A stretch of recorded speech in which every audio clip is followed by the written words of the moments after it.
My dad buried $1 million in the backyard before he vanished. Now something's digging it back up. Hey everyone, I've got a story for you today that I personally wrote and poured my soul into. It's a dark one about family secrets, hidden money, and something truly terrifying that might still be out there. I really pushed myself to build the suspense and dread, making you feel every chilling moment as if you were right there with me. So settle in, because this is my dad buried $1 million in the backyard before he vanished. Now something's digging it back up. I always thought my dad was paranoid. He had his quirks, the same worn-out brown boots he'd never replaced in 20 years, a deep mistrust of banks, preferring cash tucked into coffee cans, and a firm belief that the government could listen to our thoughts through the radio. I just nodded and smiled, figuring it was harmless eccentricity. Then, in 2021, he just vanished. No note, no frantic calls. He simply evaporated. One morning, his side of the bed was empty, his truck still in the driveway, and his stale coffee smell lingered, but the man himself was gone. My mom, a quiet but strong woman, withered noticeably, her eyes hollow with an unspoken question. Where did he go? 2 years passed, a slow, aching crawl. Then last week, Mom found an envelope in his old toolbox. Yellowed and crumbling, it had my name scrawled in Dad's familiar hand. My heart hammered as I tore it open. The words, in faded ink, seemed to vibrate with a secret. If you're reading this, I'm probably dead. Don't tell anyone. The backyard under the maple tree. $2 million, it's yours now. But never dig deeper than 6 feet, no matter what you hear. I laughed, a dry, humorless sound. This had to be his final crazy prank, right? $2 million buried in the backyard, absurd. But even as doubt tried to assert itself, a strange feeling began to prickle, curiosity, and I quickly learned that curiosity, when truly piqued, is far louder than any doubt. That night, under moonless darkness, I grabbed a flashlight and Dad's old shovel. Under the old maple tree, I estimated 6 feet down and plunged the shovel into the soil. Around 5 feet down, the shovel struck something solid, not rock, not root, but metallic. My heart leapt. It was a large, rusted, locked container, heavy as hell. I dragged it to the garage and pried open the latches.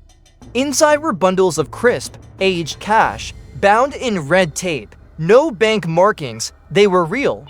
I spent the next hour counting to $0.1 million. Exactly as promised, and then some. Sleep, that night, was an elusive, restless ghost. The next morning, I stepped outside. The hole I dug was gone. Instead, the hole was much deeper, at least 10 feet.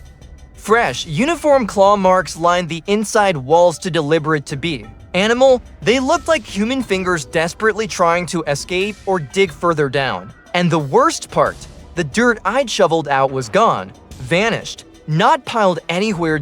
I stood there, frozen. No tire tracks, no footsteps, the gate still locked. How? Panic seized me. I needed to hide this. I grabbed a rake and frantically refilled the hole. I couldn't let Mom see it, and Dad's letter was clear. Do not contact the police. I barely slept. At 3:11 a.m., I heard it, scraping, faint but deliberate, from the backyard. I crept to the back door. The hole was wide open again, even deeper, and the dirt?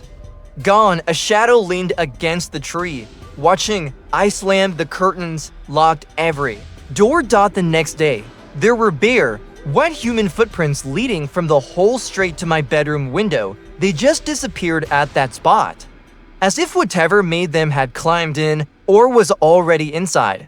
Later, I found cold, moist, black dirt under my bedsheets, smelling faintly of metal or blood. I scrubbed it like crazy. That night, my phone vibrated with a message from no number. Stop filling the hole. I hadn't told anyone. Who knew? The following morning, the hole was gone, the ground perfectly flat. But in the middle, Dad's old, brown boot sat half buried, with a still bleeding human toe sticking out. It wasn't decomposed, meaning it had been alive recently. I stuffed it in a trash bag. Later, I returned to the tree and started digging again, hoping for answers. At 3 feet, my shovel hit something soft, flesh. I uncovered Dad's hand, twitching, the fingers slowly curling.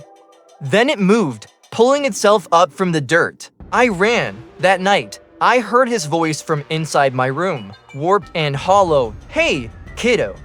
Come help me. I can't get out this time." By morning, the yard was normal.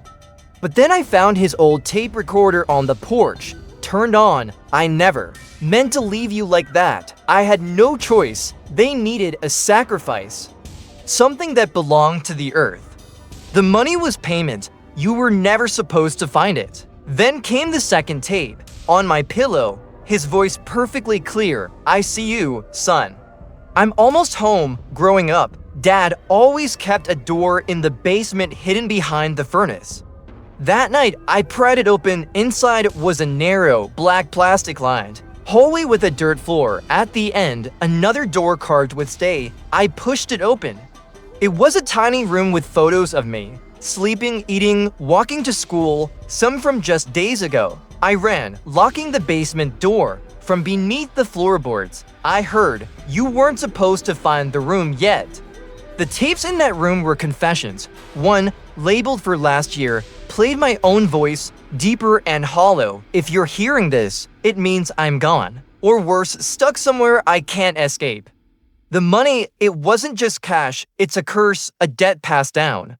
And I'm the next to pay. More tapes confirmed it. I had died 2 years ago, and something had been living as me. The money was a chain. I started finding the basement door ajar, hearing soft scratching and whispering.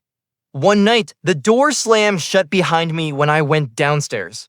The black plastic was torn, revealing bricks with strange symbols. I found fresh footprints and a red thread leading into a cold crawl space beneath the stairs. The walls were covered in claw marks and words. "Help me, I'm trapped. You're next," my own name whispered from the dark.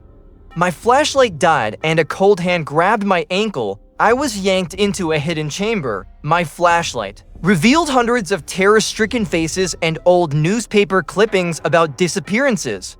In the center was a small, rotting wooden box. "Do not open." Whispers filled the room. "He belongs to us now. The debt must be paid. No one escapes the buried." I opened the box. Inside were Dad's notes, strange symbols, and a sealed vial of dark liquid labeled binding serum. The notes warned, "Do not use unless desperate. It binds more than just money, it binds souls." The room turned freezing cold. A chilling whisper, "You opened it.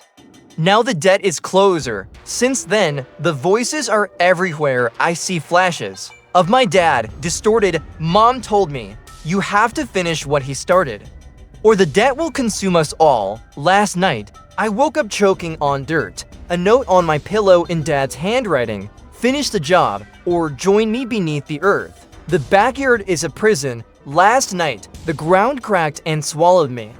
I fell into a vast underground cavern, glowing green, filled with millions of dollars.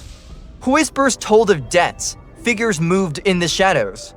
One stepped forward, my dad's face, but with burning eyes. "Welcome to my world. You belong here now." He explained he'd made a terrible deal. The money was never ours. It belonged to something that feeds on greed and souls. Each dollar was a chain, a shackle. He buried it to keep it away, but it was breaking free. To escape, a sacrifice had to be made, and it wasn't him anymore. I woke up with a plan. The money was a curse. I returned to the backyard with the container, the black box, and Dad's boots. I dug deeper than 6 feet, past his limits. The ground trembled, whispers begged. I poured the black liquid from the vial onto the money, chanting the words from the notes. The earth swallowed it, the hole closed. The voices screamed, then faded. A weight lifted. A cold hand brushed my cheek, gentle this time. Then silence. I don't know if Dad is free or if I'm next, but the debt is buried for now.